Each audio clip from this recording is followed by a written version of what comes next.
Samedi 24 mai 2025. Vous n'appartenez pas au monde. Access Indice. Jean 15, Dwayne 21.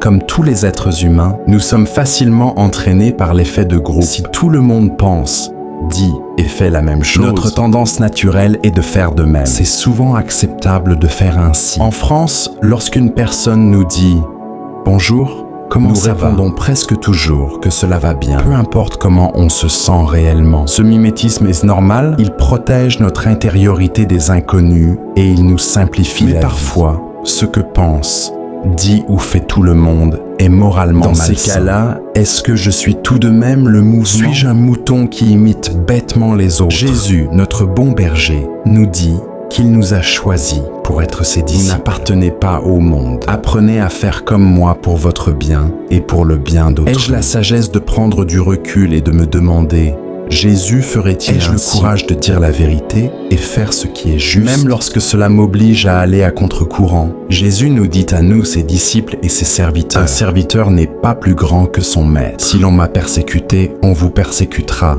Vous aussi. Si l'on a gardé ma parole, on gardera aussi la vôtre. » Lorsque l'on se donne la peine de dire la vérité et de rechercher le bien d'autrui, nous aimerions que tout le monde nous aime en retour et nous témoigne de la reconnaissance. Heureusement, c'est souvent ce qui se produit. De fait, la plupart des personnes écoutaient Jésus avec respect et parlèrent de ses guérisons avec admiration et reconnaissance. Mais simultanément, d'autres personnes interprétaient tout cela d'un mauvais œil, que fait Matthieu 6, 22-23.